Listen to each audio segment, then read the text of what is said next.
This is Wildcat Country. It's only right. The ball's in his hands. A milestone victory for Arizona. Simon says championship. All the inside scoop on U of A athletics. It's up for the end zone. Arizona has scored the touchdown. Wildcats win. Let's go to work, fella. Welcome to another edition of Wildcat Country presented by Backcourt Marketing. Eric Cohen and Shane Dale on. I guess we have a lot of good things to talk about this week and a lot of, well, pretty still good things because the football team played pretty well against Utah. Good Shane, and good-ish. Good and good-ish. Yes. I want to lay out the show and I want to preview things for later this week before we get into our first segment. First of all, we have a big show ahead. If you like basketball, men's and women's, you're going to love the show. Cate Reese, who is the star forward on the women's team, the nationally ranked women's team, coming up in the next segment. She had a chance to sit down with Shane and talk about her being the Pac-12 Player of the Week.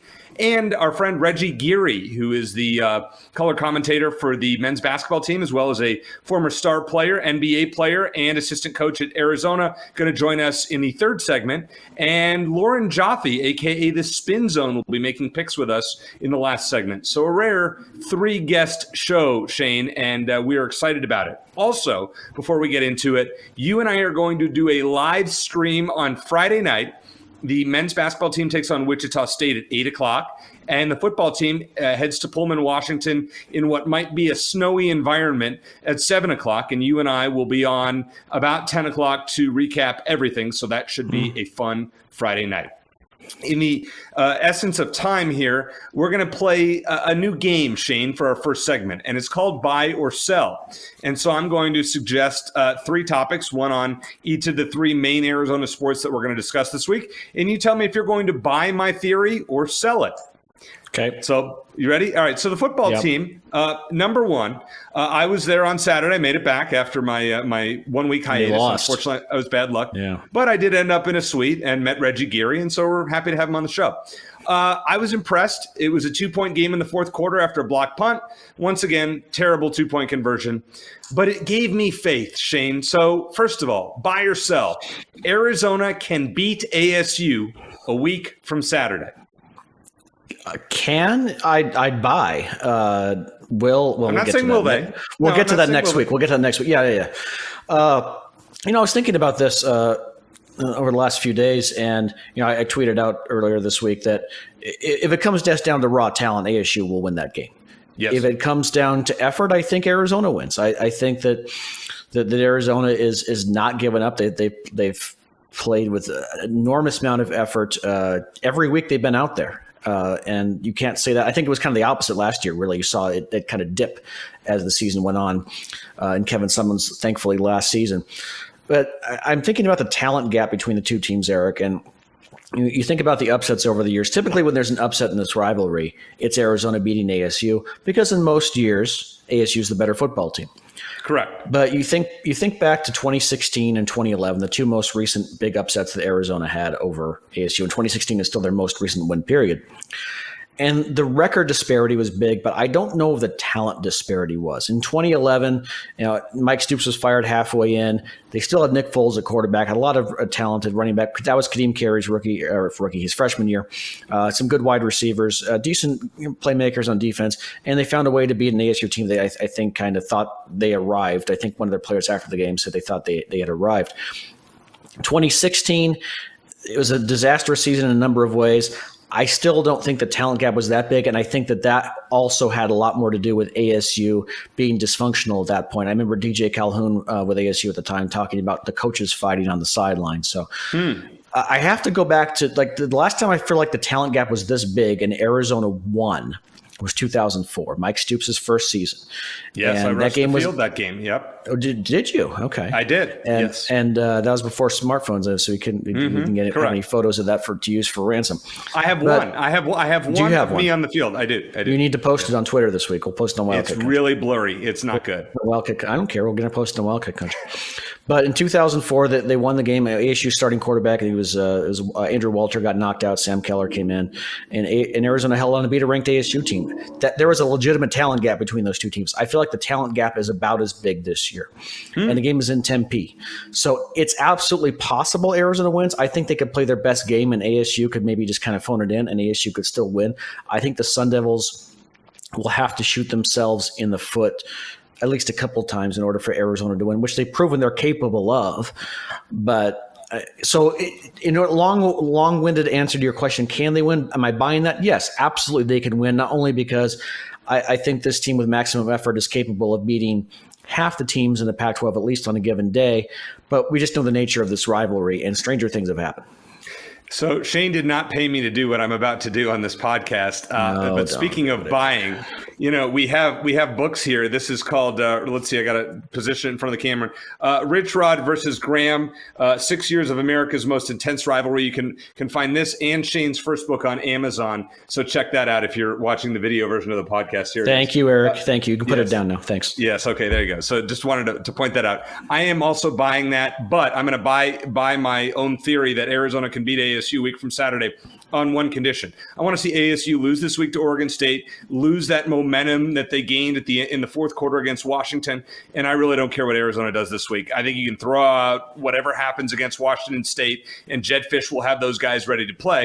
As you said, the talent gap is immense. Okay. Just kind of as a heads up, we are recording this podcast before the Arizona-North Dakota State game on Tuesday night. So let's hope that the Wildcats do not lose and do not look bad against North Dakota State. Otherwise, this is going to look foolish. But Shane, I am saying that Arizona men's basketball is the third best team in the Pac-12. Clearly, ASU is not after their half-court buzzer beater loss to UC Riverside. But I'm saying they're the third best team behind UCLA, who I think is the best team in the country, and Oregon, who is a legitimate top 20 team. Are you buying or selling that theory? Oh, boy. I'm going to sell for now just because I don't think there's enough data. I think USC easily has a claim to be a little bit better. Maybe Washington State. There's already 5 teams that have lost a game in the Pac-12, which isn't good.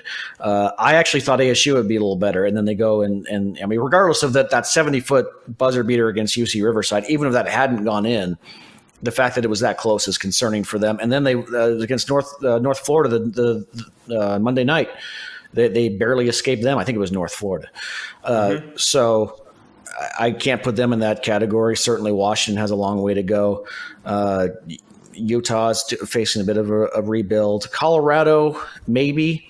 I think it's certainly plausible to say that they're the third best team right now. Right now, I would probably put them fourth if I had to rank them. I think the three teams that are actually ranked in the top 25 are probably better than them, in UCLA, Oregon, and USC in that order. As of now, always subject to change. I love what I saw from the team after the first week, but it's almost like the NFL preseason. It's just way too easy to jump to conclusions.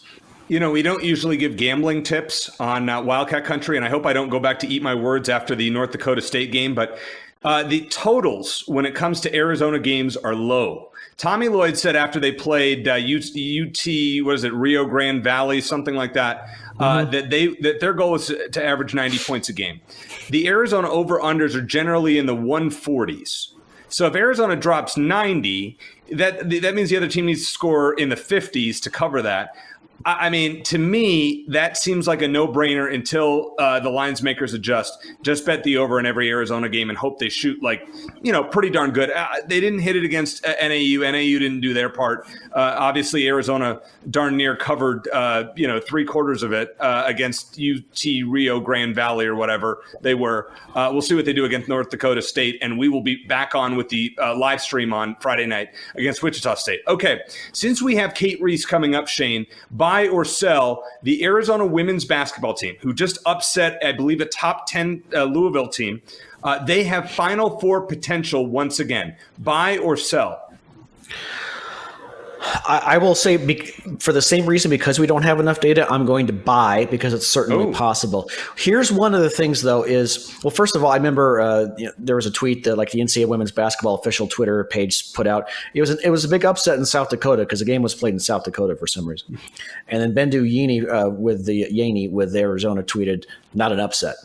And to her point, and it's not quite the point she was making, but it's really hard to tell how good teams are this early. You think back to football. You remember when UCLA upset LSU, or we thought it was an upset. We thought it was a big upset at the time. We thought, UCLA has arrived. Turns out LSU isn't that good. Correct. It's possible that's the case here with Louisville. So everything's going to spread out and kind of settle in as it should. I'm not taking anything away from what Arizona did. That was a heck of a win and proof that this team can compete without Arizona McDonald, and prove doubters like me wrong. I'm sure it's going to look impressive at the end of the season as well. So Dia Barnes came on and said this team has more depth than it had last season. They play tremendous defense. They're one of the best defensive teams in the country, and that hasn't changed without Arizona McDonald. Maybe they're going to even be a little better this year. So that's huge. So would I pick them? Kind of like with the ASU UVA football game, and I know we're going to make our picks next week, but would I predict them to get to the Final Four? No. Can it happen? I'm much more open to that now than I was before the Louisville game, for sure. Okay, I would agree with that. What an impressive win against Louisville. Just overall, I mean, just a very, this team looked like the real deal, obviously without Arizona McDonald. So I was pleasantly surprised. They hung in there. They went to overtime against a top 10 team and beat them. I just think asking a team to go to back-to-back Final Fours, we know how rare that is, especially a team that's kind of off the radar as Arizona is. I think Sweet 16 is more of a reasonable target for the women's team. And I think the men's team, probably the second round, maybe Sweet 16 at this point is where our expectation should be. But I think anything beyond the Sweet 16, and we celebrate, we dance, we pop champagne, and we enjoy it. I think one big benefit to playing in the Pac-12, Eric, and it's kind of like what the men went through in '97 when they won the championship as a 4 seed, is they were a 4 seed in the NCAA tournament. I think they finished tied for 4th in the Pac-10. That's how deep it was. Well, on the women's side, that's how deep it is now. And that's one of the reasons why Arizona, the women were picked to finish 5th in the conference, was because there's so many good teams. So this team is going to be battle tested. And I think playing, Stanford again twice and UCLA and Oregon State, those are going to toughen. All those games are going to toughen Arizona up. I think that's one of the reasons why they got to the championship game and it came a bucket away from winning it all last season, and why I do think I am again going to buy and say they at least have a chance to get back to the Final Four this season. Well, we're going to, you're going to sit down, should I say, with Cate Reese to ask her opinion as to whether Arizona is the real deal or not. And then we're going to talk to Reggie Geary about his experience in Arizona athletics. And I might ask him a crazy question at the end, as I normally do. It's Wildcat Country here, presented by Backcourt Marketing. For the second time in Wildcat Country history, we're joined by Cate Reese, one of the stars of the 11th-ranked Arizona Wildcats women's basketball team and the reigning Pac-12 Player of the Week. Cate, congrats on the award. As we're recording this, we're less than 24 hours removed from the Final Four banner being raised at McHale Center following your win over Texas Southern on Monday night. What was the feeling like for you and your teammates seeing that banner being unveiled? I would say probably for the returners, it was definitely exciting. I think it's a little bittersweet just because we did lose and 6 seconds away from, being the champions and having that banner drop. So I definitely think we kind of have a chip on our shoulder, especially with kind of how the rankings were when they first came out a couple of weeks ago. So obviously we're doing better. We're climbing the rankings, but I think there's still a lot of work for us that needs to be done. But I mean, last night was exciting for all of us. We were looking forward to seeing the banner. I think for the new people, that's why they came here. They wanted to get back to the Final Four. So I think it was just overall an exciting night for us and for the fans. So, and I was going to ask you about this. Are you more, when you think back to that tournament run, do you think more about, well, we got to the Final Four, we beat UConn, or is that first thought more we came this close to winning the championship and not getting there? I would definitely have to credit the Final Four. I mean, it was a great run for us, especially I think one of the things we always say is that we're literally the only people that believe in us. I mean, especially if you look across the country, no one thought we were going to go there.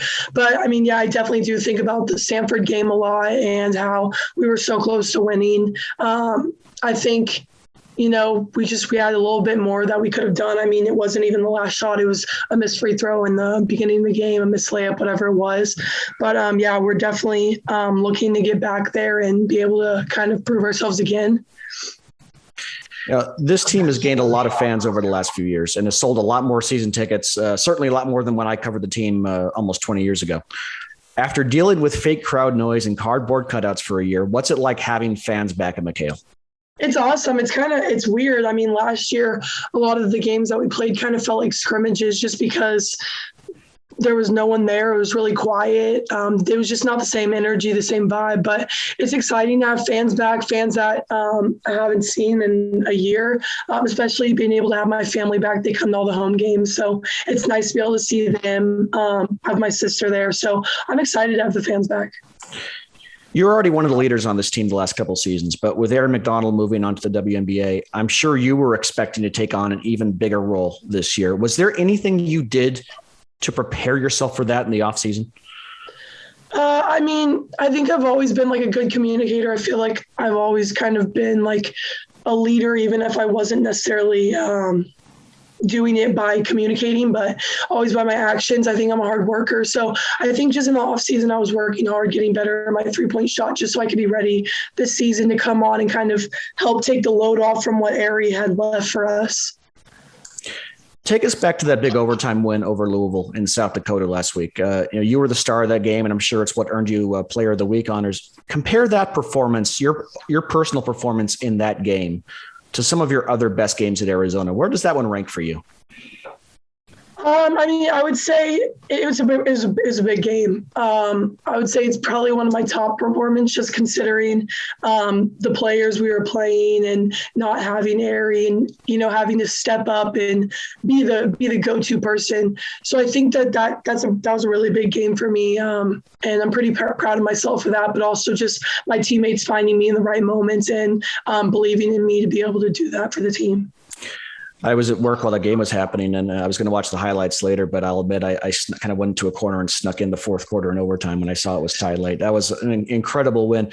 And there are a lot of people, Cate, and I'll admit I was one of them, okay, who thought this team might take a step back without Aaron McDonald this year. How much did it mean to this team to beat a top 10 team like Louisville and that this early in the season and prove those people, including myself, wrong? I mean, it's huge. I think that we're constantly proving people wrong. So I definitely think that people need to start respecting us a little more. But regardless of that, I think everyone was excited. I mean, everyone added to the game in some way, shape, or form. I think that it was definitely a little nerve-wracking, especially with some of the calls at the end there. But, I mean, we pulled it out, and I'm really happy for our team because at the end of that, we could have been annoyed with how things were going. We could have just stopped playing, and we didn't. So I think everyone in the gym probably thought we were going to lose too, that it was just luck. But, I mean, we kept fighting. That's what we do at Arizona. We had Coach Barnes on a couple of weeks ago, and she said this year's team is definitely deeper than last year's. In your opinion, is this team better than last year's team? I definitely think we are deeper. We have a lot more players that can kind of surprise you. There's really no one on our team that, couldn't start anywhere else. So I think that it's tough because you have to get your minutes in practice. And a lot of times, especially in the Louisville game, it's kind of like you're not always going to be able to play 15 people. So it's hard, but I know that we're all just ready. We're getting ready for the games to be able to get on at any time. So I'm really proud of this team. And I know that anyone we put on the court is going to be ready to play and be competitive and fight hard. So I'm proud of the team that we have. And I definitely do think we are a better overall team than we were last year. My co-host Eric isn't available for this one, but he always enjoys putting our guests on the spot. So I'm going to do that with you just once. We all love your coach, how positive and straightforward she is. Is there something you can tell us about Coach Barnes, maybe an aspect of her personality that we don't get to see and that hopefully won't get you in trouble by you telling us? She's funny. I don't know if people really see that just because she's always so serious on the floor, but she is funny. She makes us laugh. I think also just being able to relate to her off the floor. She's really a relatable person, and she really cares about us. I mean, I know that's what a lot of people say, but I mean, that's really all I got right now off the top of my head. That's fine. I appreciate you indulging me with that. What has Coach Barnes done for you? I mean, I know you were already a highly rated recruit coming out of Texas, but what has she done for you to help you improve your game year to year in Tucson? We're a team that works on skill. We don't just say that to recruit players, but we definitely do that. Just being able to work on skill. When I first got here, I wasn't able to use my left hand. Now I can. I wasn't really able to shoot. Now I can. I couldn't play defense to save my life, especially my freshman, sophomore year, and I'm so much better than I was. So I think it's just the development that I need to go on to the next level, hopefully, that will really help me in the long run. I think sometimes skill isn't always fun, but we do it almost every single day. So it definitely has helped me, and just the hours that the coaches have put in to make every single one of us better. We always like to ask what student athletes like to do away from the game. And now that the pandemic, it's not over, but it's a little lighter than it was. What are you doing with your free time when you're not playing basketball? I definitely hang out with people on the team. I've got really close with Lauren and Madison Connor. So we hang out a lot. We go out to eat, but our team is really cohesive. I think we all hang out together a lot and we always have fun. But besides that, I like to read. I like to play video games. And then watch Netflix and movies and stuff. So, pretty normal stuff, but yeah, hang out with friends and just relax. What video games are you playing right now? I play Fortnite. I was playing Spider-Man for a little bit, then I beat the game, so I don't really play much anymore. Fair enough. All right, Kate. Cate Reese, one of the stars of the 11th ranked Wildcats, hopefully soon to crack the top 10. Kate, thanks again for joining us. Best of luck in your next game against Marist on Friday. We'd love to have you back on later in the season. Yeah, of course. Thank you for having me. Shane, now we're adding to our roster of notable former Arizona Wildcats. And, we really haven't had a ton on the men's basketball side, but I'm really excited to have a guy that I met, fortunately, this past Saturday up in the suite at Arizona Stadium, Reggie Geary, who is a director of development for Arizona Athletics, as well as the color commentator on Wildcat radio basketball broadcast along with Brian Jeffries. So, Reggie, really glad to have you here. And before we get going, I guess the first question naturally would be, what are your impressions of this team? They look to be pretty darn exciting with Tommy Lloyd's style of play. Yeah, well, first of all, Eric, Shane, thank you guys for having me today. This is I always love these podcasts and get an opportunity to talk about some U of A basketball and athletics. To answer your question, Tommy Lloyd's coming here and he's brought a breath of fresh air. He has a well-established style that he had done at Gonzaga over the last 2 decades, and it seems the guys have taken to it very well in terms of really just getting up and down. There seems to be more free-flowing offensively where guys are looking for shots in the first third of the shot clock instead of the last third, and I think our fans appreciate that, this up-tempo, really aggressive offensive style, and the nice thing is we have the players to kind of do it. So it's been a good start to the season. The competition hasn't been great, but more importantly, Arizona has looked well. And full disclosure, we're recording this before their game Tuesday night, so hopefully this isn't moot after their game on Tuesday night. So, Reggie, like Eric said, thanks so much for joining us. We had Matt Mielbach on a couple of weeks ago, and he noted some of the players he really likes. Obviously, we talk about Tubelis and Mathurin, but he mentioned some other guys, including Pelle Larsson, who at the time he had only seen in practice because he wasn't. It was before their first regular season game. Are there any particular guys, beyond the obvious, Ben Mathurin and Azuolas Tubelis, who look like the leaders on this team? Is there anyone who you really like on this team who's made a big impression on you so far through Arizona's first couple of games? Yeah, I think I think you guys hit it on the head. Obviously, Tubelis and Mathurin and potentially even Pelle Larsson are some of the top 3 guys. But the guys that really are difference makers for me is first and foremost Dalen Terry. He's been fantastic in terms of just he's kind of a jack of all trades. He does a little bit of everything, and that's kind of how I play. Where he's not going to get you a big number potentially in terms of in the points category, but here's a guy who's going to get you 8 points. He's going to get you. I think he's leading the team in assists right now. He's going to get you steals. His energy is just infectious in terms of it really just really gets McHale Center going, gets his team going. So Dalen Terry, he's the wild card in my opinion. And then second there is Christian Koloko. He is a NBA level shot blocker where he is the anchor of this defense. We've seen it early on against some of these smaller teams where he just changes everything defensively. It allows guys to extend the lane, and when they do make mistakes, he's right there kind of either blocking shots or changing shots. And so the two of them are really kind of unsung heroes here early in the season. As a guy who averaged, I believe, 7 assists per game in his senior season, you know a little bit about being able to pass the ball well. Let me ask you about another guy who also passes the ball well, Cate Reese. What are your early impressions of him? Yeah, Kerr's off to a great start. He's a guy, if you know him a little bit, a lot of swagger. He enjoys competing, enjoys playing the game, and I love seeing that about him, that he's smiling and having fun, and he's shooting the ball right now, tremendously. Last year, he seemed to kind of rely on the three ball a little too much, and he's still getting up a lot of threes now, but, man, he's in a good place mentally. He's knocking down shots, and he's going to need to do that all year for the Cats. As Shane and I talked about earlier in the show, Reggie, where do you think Arizona fits in as far as the Pac-12 hierarchy this year? You got UCLA, who's been, incredibly impressive thus far. Oregon, before their game tonight against BYU, they have looked good thus far. I don't see any reason why the Wildcats can't be a top 3 team in the Pac-12, right around number 3. Would you disagree with that, or am I a little too optimistic? No, I don't think you're being too optimistic at all. I've been watching some of the Pac-12 teams play this year, looking at a lot of college games, and I think Arizona is right there in terms of some of the top echelon in the Pac-12. So that third spot, I don't see why not. Like you say, we returned 3 starters. We really added some nice pieces, good size. I think we really check off every box you need to have a good basketball team. Now we just need to test it against better competition. But UCLA, that game against Villanova the other night was tremendous. They looked all right last night against Long Beach State. Oregon, I'm really excited about that matchup for the Cats going against them. USC's probably up there, but I think once again Arizona should be in the conversation come into the year for a Pac-12 championship. Want to kind of transition gears here. You've had really an impressive post-collegiate career. You were a 4-year letter winner at the U of A. You went in the NBA, played for the Cavs and the Spurs, and then you went on to play overseas. And then in 2005, you joined Lute Olson's staff at Arizona.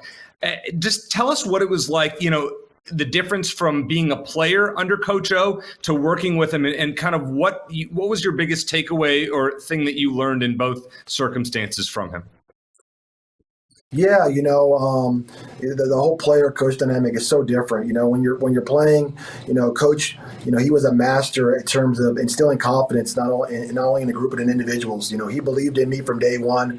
I came out of Modern Day High School with Gary McKnight, and he recognized that I had some value and I had value early on, and so I played from day one, and which was a little bit of a rarity with so much talent here during the early and mid '90s. But he believed in me. He instilled that confidence in me, and that was something that I take it with me to this day, all the way through life.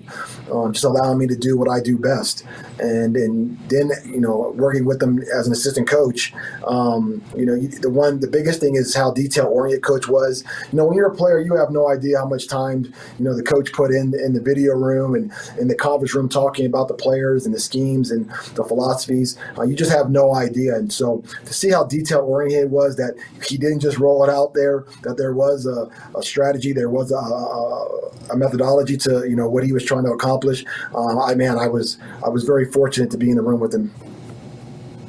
You have a lot more coaching experience since then, including on the women's basketball side fairly recently with the Dia Barnes staff. For those who don't know or maybe don't remember, can you walk us through how that opportunity came about? Yeah, so last season, Coach Barnes and I, Dia, and Sal, her husband, we've been friendly and friends throughout this time, and always seemed to talk shop a little bit. And last year, Dia was having her second child, and about a week before, the funny thing was, about a week before she was going to go into delivery, she calls me up and says, "Reg, hey, I have this due date next week, and I think I'm only going to be gone maybe 7-10 days, but I would love for you to work with the girls, while I have this baby, and I'll be right back." And I said, "Man, I really appreciate you thinking of me," and I felt very honored. And of course, I accepted. I hung up the phone. I looked at my wife and I said, "Man, Adia's going to have this baby and be back on the court in 7 days," she says. And my wife and I, my wife got a pretty good laugh out of that. It ended up being 5 weeks that she was away, and I'm glad that I was able to, just to be able there to be around these very special individuals. Keep in mind, this is last year's team that ended up playing in the final ended up playing in the finals last year, and it just was a special group of young ladies. I mean, Ari McDonald, she was a program changer. She is probably the equivalent of Sean Elliott, where here's this individual that comes into a program, really puts them on their back to a degree, now matched up with a fantastic coach in Adia Barnes, and they do something special. And now this thing is really rolling.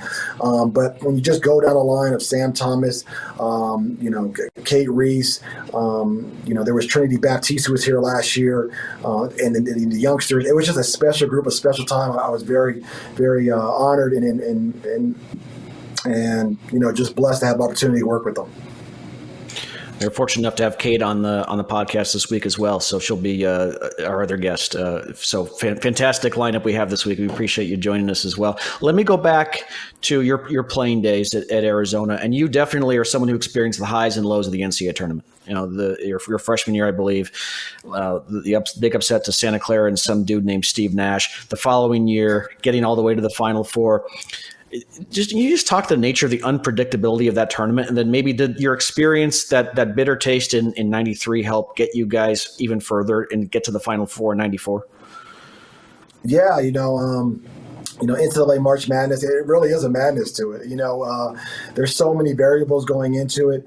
Keep in mind, these are players between the ages of 19 and 22. And so you would like to think of as pros that every night you're going to get the same thing, but that doesn't always happen. And then going into that 92-93 season, keep in mind, we were at 17-0 at one point in the Pac-10 play, ended up losing our last game to Cal. So we were 17-1 Pac-10 champs. At one point in that year, we were even ranked number one in the nation for a short time. Probably had, 8 or 9 guys that went on to play in the NBA. So we had all this talent.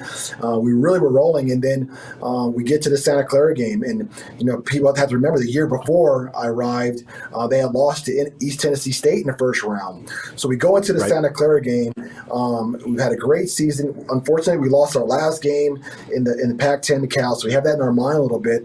But we had a little bit, and we didn't recognize it or we didn't know at the time, probably a little bit of athletic PTSD where, there's some thought in the back of our mind that this occurred last year, even though I wasn't on the team. There's still that this can occur. Santa Clara, to their credit, came out with a great game plan, slowed the game down, spread us out 4 corners, really did a good job of getting into the second half with a tight affair. And you could start seeing our psyche, at least for the returning players, man, this is going to happen again. And we just never could get out of that. And it bit us.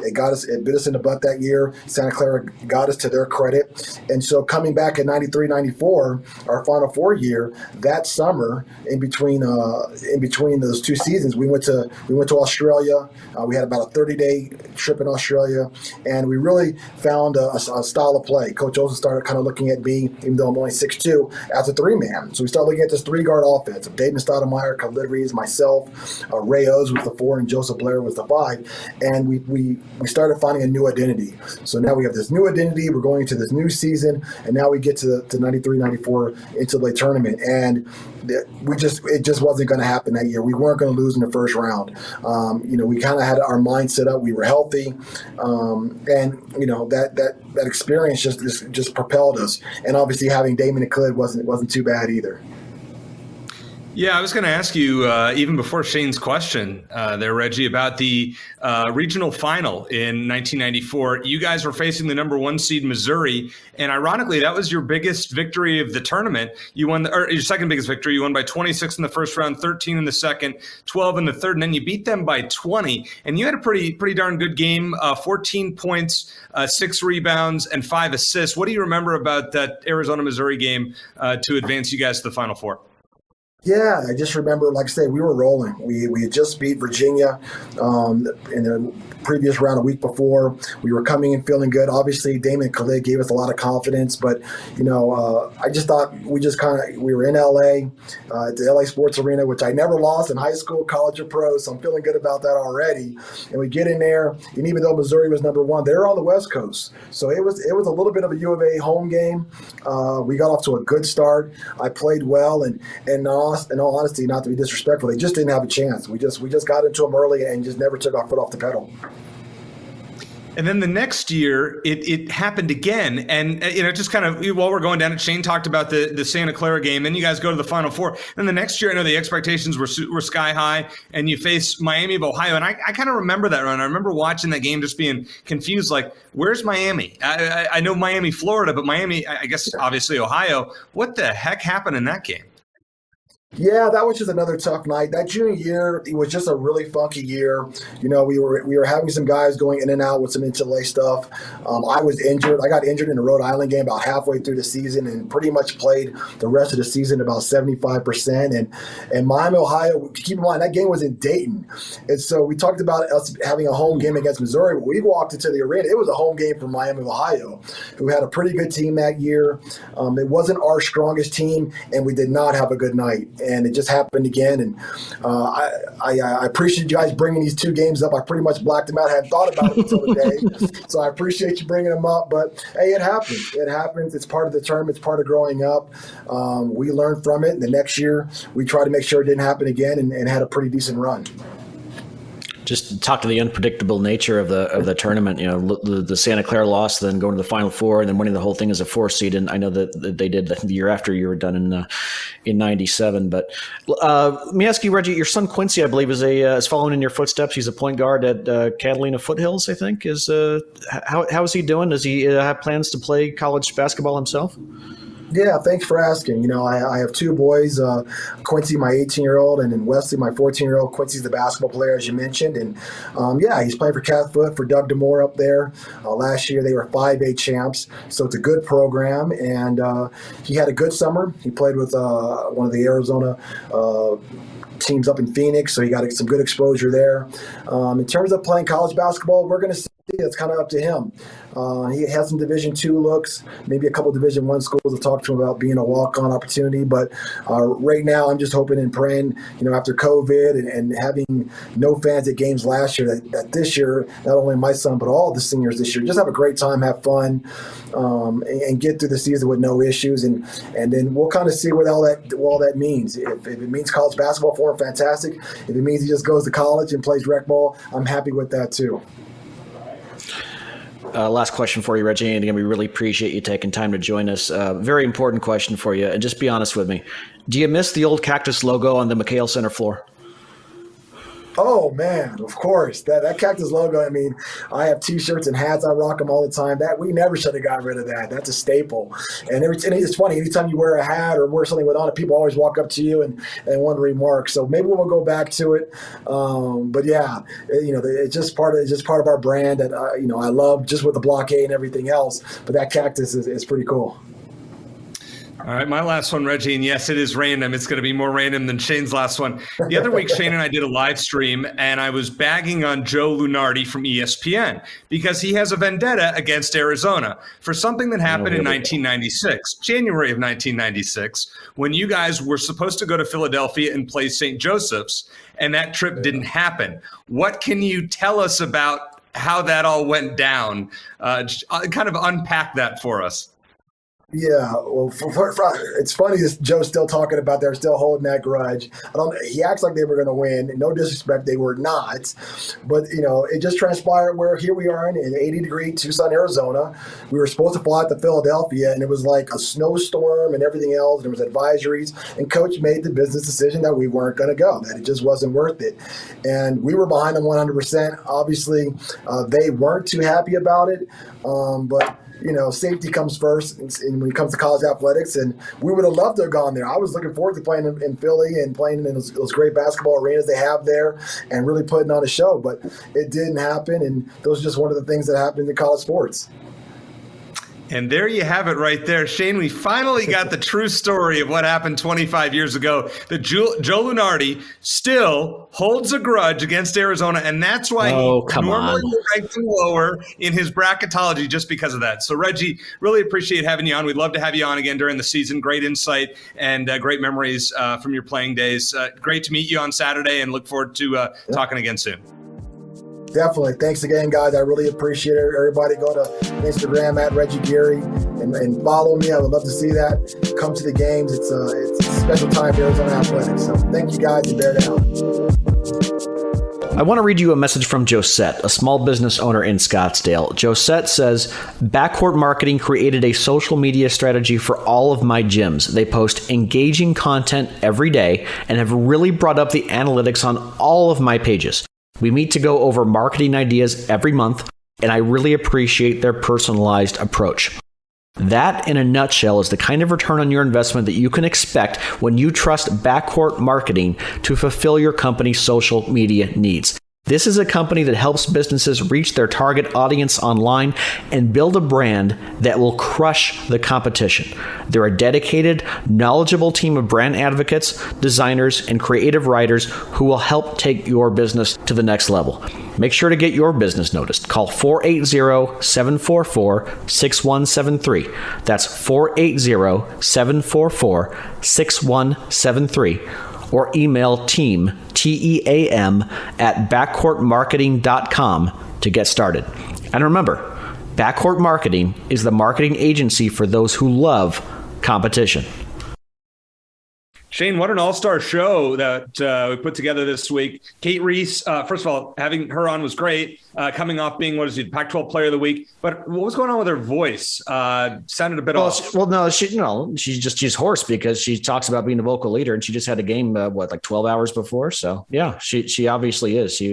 When you have to speak up for a good 2 hours a game, I'm sure we'd all sound like that. So, but no, she's fantastic. And I mentioned even before the season, Eric, with Aragon, Cate was going to have to step up a little more. I mean, she was already great, but she was going to have to take some games over. And she did that against Louisville. And she's going to need to do that more throughout the season. Hey, she's playing like the 5-star she was recruited as out of high school. And Reggie Geary, great to talk to him. And I'm glad that we were able to clear up. You and your Lunardi Joe Lunardi is a real piece of – okay, I'm not going to finish that sentence. We should have him on sometime, Shane.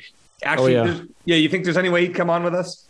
You'd be all nice to him and say nice things like you do with everyone, and then as soon as we're done, it's like, what a piece of crap that guy is, Shane. Telling me about, So no, well, I don't think he would anyway. So. Well, we have a special guest picker who I am going to say nice things about. This is actually the first time I've gotten a chance to talk to her, but she is one of the most interesting follows on Twitter, and she's a U of A alum. So Lauren Joffe, aka the Spin Zone on Twitter, really glad to have you, and we're going to make picks since you are the expert picker. And, way better than Shane. Thank you for joining us. Just to give you a kind of an example, Shane and I on the year not doing so well. We were both 7-2 straight up last week, but he is 60. Way better than Shane, who's better than you overall this season. That's well, right. I'm not saying any good things about myself. So You're 63-39. I'm 59-43. So not going well. I need to gain on you this week. So Lauren, and that's straight up, Lauren. That's not against the spread. That's straight up. That's how bad we've been. Well, glad to have you. So tell us about your U of A fandom. You are rather outspoken on Twitter.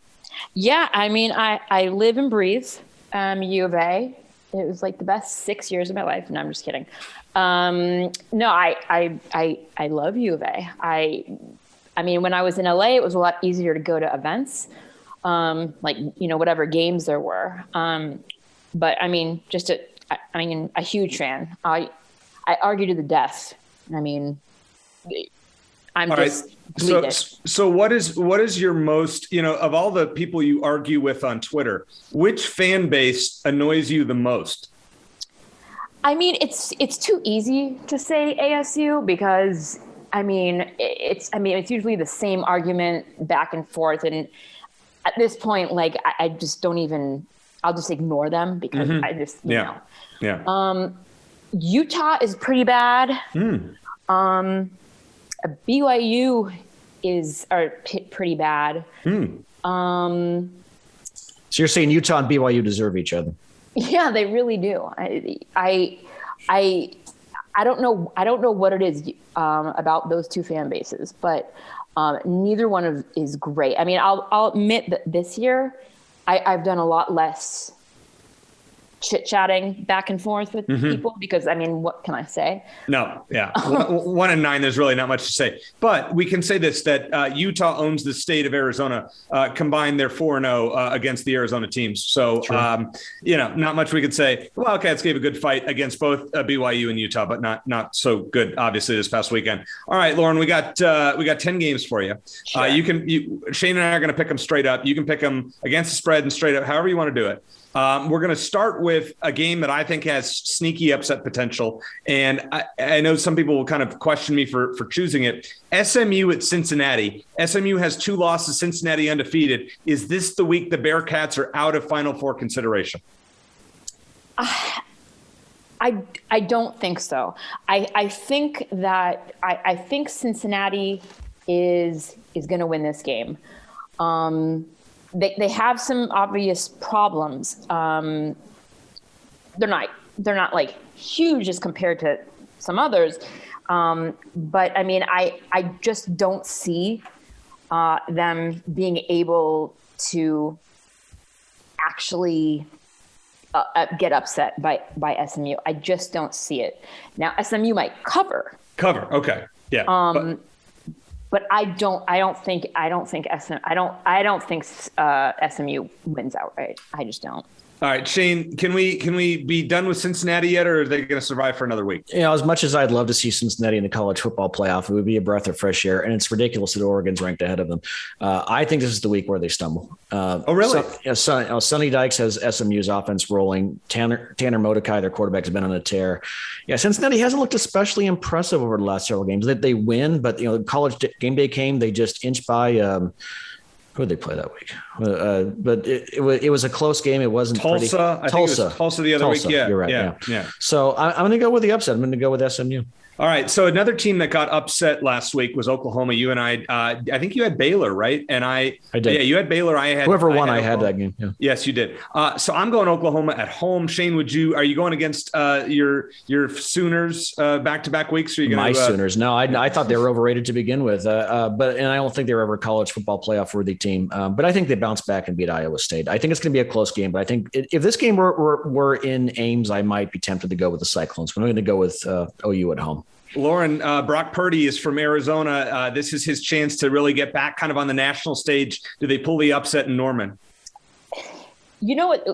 Iowa State actually has never been the dog this year, if I'm correct. Really? Yeah. This is the first game where they're a dog. I mean, mind you, I'm 95% sure of this, but I'm 95% sure they this is the first game. Oklahoma, I mean, I think to a large degree they're frauds. I mean, I agreed. Yeah. I think it's going to be really close.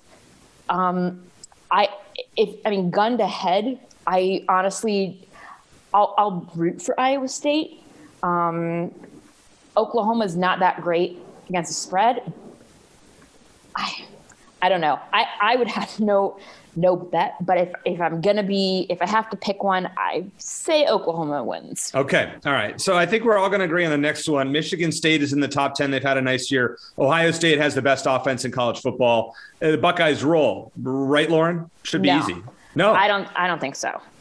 I mean, I don't understand. I mean, MSU has a good rush D. OSU has a good rush. Sorry, I'm like getting my notes mixed up here. Anyway, the point here is that MSU is legitimately has some good things going for them. You're not picking them to win, though. Oh no, definitely not win. Right. You think they'll play close? I mean, the spread is obnoxious. It's like 3 touchdowns or something like that, but 2 touchdowns, something like I haven't even looked, it's early in the week, but it's not close. Do you think scare into Ohio State? Say that again. Sorry. Do you think they put a scare into Ohio State? I don't. I don't think a big scare. I mean, okay. Shane, blowout city here, right? Buckeyes on their way to the Final Four. They're going to demolish Michigan State, crush Michigan, and then beat Wisconsin, right? Well, let's just focus on this game. To me, though, Eric, Ohio State is easily the second best team in the country right now, as far as how they're playing right now. They have the best offense in the country as well. I don't think they're going to have much trouble against the Spartans. I think C.J. Stroud is going to light up their defense. So as much as I hate to see eye to eye with you on anything, I'm going to go with the Buckeyes and probably big in this game.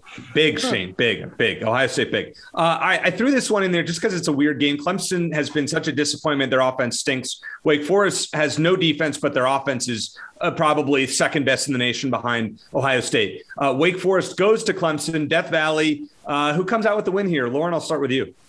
I lean towards Clemson. Okay. I want to root for Wake Forest. I just don't think. I mean, Clemson's just more efficient overall, and they're at home. And Wake Forest is just turnover city. I don't know. I mean, now mind you, Wake Forest has been more efficient in conference play. Yeah, they have one loss. So I mean, they're hanging in. But see, Clemson has no offense. So if Wake Forest can Wake Forest score 28, Clemson can't. I don't think. I mean, I'm leaning. I mean, it's Clemson. I don't know that I'd necessarily take. Not going to bet it. Yeah, I'm not going to bet this game. All right, Shane, who you got here? Wake Forest at Clemson, kind of a sneaky game. I think the main reason to pick Clemson in this game is their name. And they just haven't. They've been okay this year. Wake Forest does not have a good defense, but I think they're more than capable of beating Clemson in a shootout, which I think this is going to be. I'm going to go with another road team against my better judgment in what I think is going to be a close game. I'm with you. I'm taking Wake. I think they just outscore them. I think Clemson's defense, as you said, Shane's been good, but I think Wake Forest's offense has been off the charts. I'm shocked me if this game goes either way. I agree with Lauren. I'm not sure I'm betting it. It's just, it's an interesting game. Thought I'd throw it in there. All right. We got 6 Pac-12 games. So let's run through these first couple because they're garbage. Washington just fired their coach, Jimmy Love. I mean, we knew that was coming. I talked about it last week with Yogi Roth. They're on the road at Colorado, where Arizona did not do so well, clearly. Shane, Washington at Colorado, I mean, you might as well flip a coin, right? Who you got? I feel like this is the type of game that could end 12-10 in 6 overtimes. Neither team's good. Oh, God. Colorado's at home. They did just knock off Oregon State in their last home game, so I guess I'll go with the Buffs. I'm with you there, taking Colorado as well. Lauren, you going for the sweep? Yeah, I think I don't know. These teams are both really bad. I take that back. Washington has good pasty, and Colorado's just bad at everything. So, I mean, if I'm going to give one of them the edge, I might give it to Washington. All right. I think Washington wins, but I mean, again, this is one of those it's going to be ugly, and I'm not betting it. I'm really disappointed. I had Washington penciled in the Rose Bowl earlier in the year, so that was one of my awful picks. I should have known once they lost week 1 to Montana. That was the end of me and my picks this year. Cal at Stanford. This is the big game. Both teams are terrible. David Shaw in the hot seat. Does Cal have a normal roster with COVID? Lauren, I mean, you might as well flip a coin in this game. What do you got?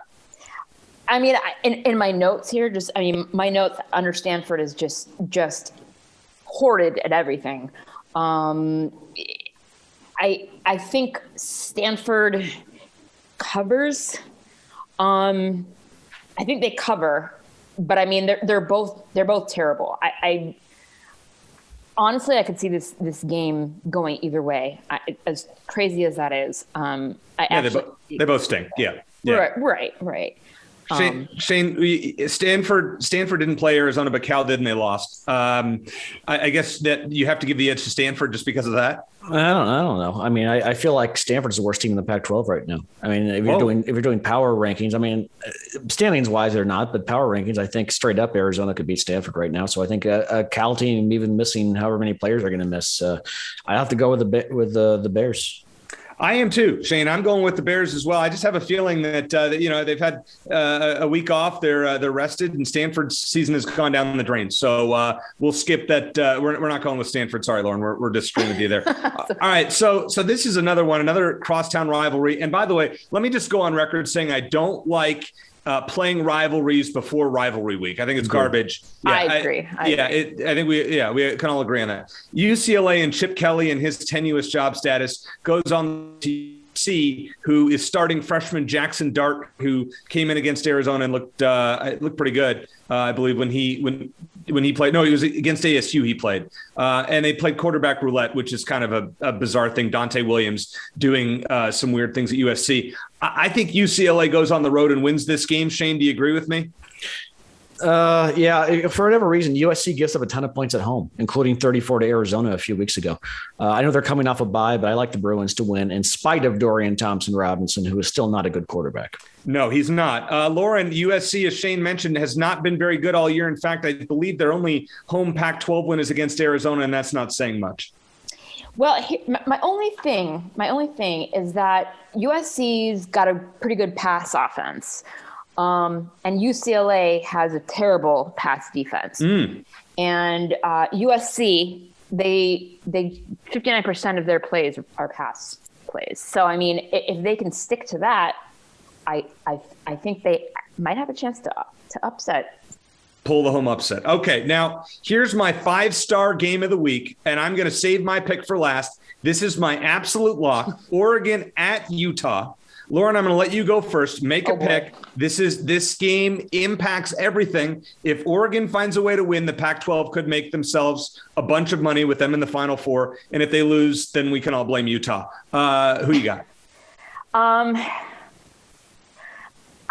gonna root for Oregon. I think unfortunately Utah is going to win this game. I think it's going to be close, but I think Utah's going to win. Okay, Shane. Lauren is going with Utah in a risky pick. They're a home favorite, which seems kind of weird. Do you agree with her? I think Oregon and Utah are going to split a pair of games. I think Utah wins this one. Oregon wins the rematch in the Pac-12 championship game. As well as Arizona played against Utah, I think it was as much of a case of the Utes looking ahead a bit, or at least partly. I think they'll play better, especially on defense against Oregon. Utah also didn't have its leading rusher, Tavion Thomas, against Arizona. And if he's able to return, I like Utah's chances even more. You know, walking into Arizona Stadium on Saturday, there were some Utah fans in front of me, and I told them, you are going to beat Oregon next week. And they're like, I hope so. Yes, that's my 5-star lock of the week. I agree with what Shane said.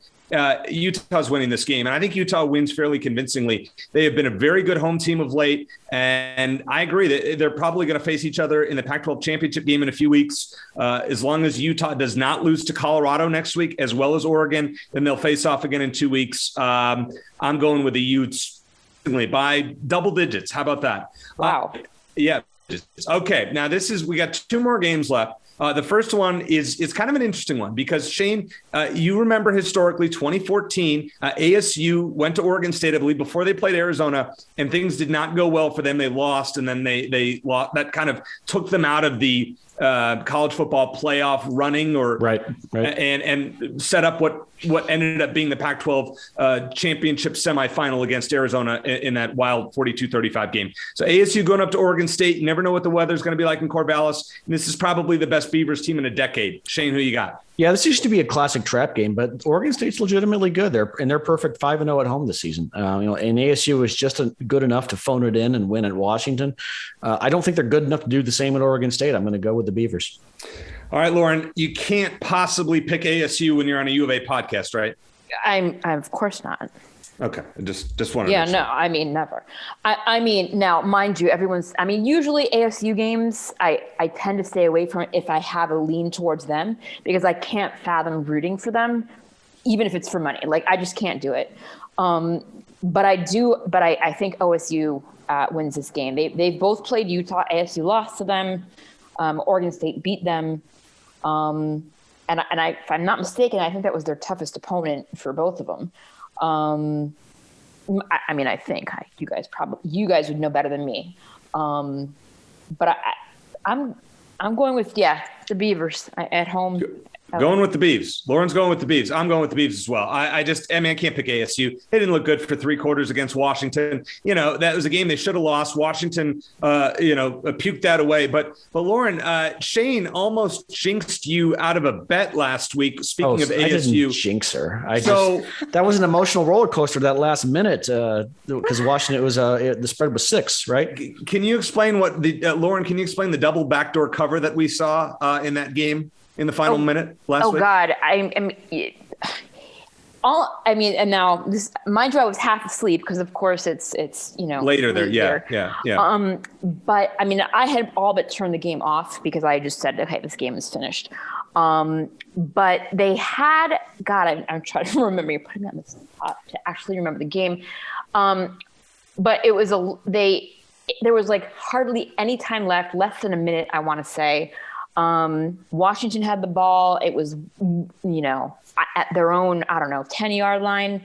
Somehow they managed to get it into the end zone in the last 2 seconds of that game. So here's the thing. So ASU is losing. They score to go ahead. Washington throws a pick six. So ASU is now covering. Then Washington gets the ball back with a minute left and goes 80 plus yards to score a meaningless touchdown, and meaningful for some, including one Lauren. Yes. At the end, I did not have any action on that particular game, but that was ASU was going to backdoor cover at the end, what they call the backdoor cover, and then Washington did. So it was really unbelievable, something that I haven't seen in a long time. All right, our final game that we have to pick this one. Okay. The Wildcats, last 2 times they have played in Pullman, I believe they gave up 60-plus points both times. 69 both times. 69 easy both number, times. Easy number to remember. Yes, yes. I was trying to avoid that one, Shane. That's fine. I got you. Yeah. So Lauren, when Shane and I pick the Wildcat games, we give a score prediction. I'm not going to say that Arizona gives up 69 this week, but what do you say? Give us the first pick on this one and explain your rationale. Let me go and look for my actual number prediction. But I will tell you this: as much as I want to, and I will root for U of A, of course. Yeah. I don't see there being any possible way that we win this game. Not even a little bit. But can we cover? I don't even think we can cover, honestly. Okay. So give me a rough score prediction. Of course I don't. Make something up and you'll be closer than both of us. Yeah, it's probably true. No, I have to do this legitimately now. I'm gonna say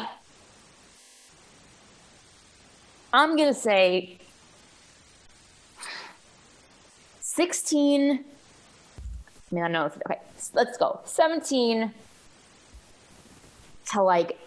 to 30 or something. All right, so 30 to 17, Washington State. Okay, that's not bad. Or actually, wait, I take that back. Because, okay. Sorry, I know I'm a liar. Okay. I said they wouldn't cover, and that allows them to cover a little bit. Now, I'd say it's closer to Washington State 35. 35-17. Okay, well, it's actually real close to my score prediction. Shane, I hope you didn't steal it again this week. It's real close to both of yours. I think Arizona's going to play better against ASU next week than they will in this one. It's going to be cold, possibly a little wet. Max Borky is one of the better running backs in the Pac-12. I think Washington State controls the line of scrimmage on both sides of the ball, probably forces a couple turnovers.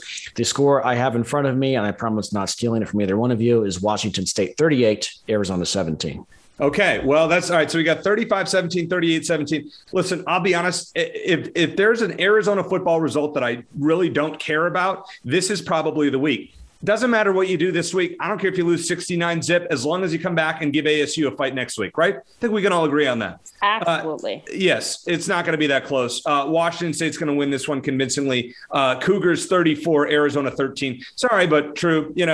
We're just focused on next week. Play well in Tempe. You get blown out in Pullman. And as horrible as it is to say that, I mean, it's the truth. Lauren, tell us where people can find you on the internet. We know, obviously, on Twitter, @TheSpinZone, one of my favorite Twitter names. Oh, thank you so much. You can find me at the Spin Zone. I do also have a podcast, the Spin Zone podcast, which you can find on all the various podcast platforms.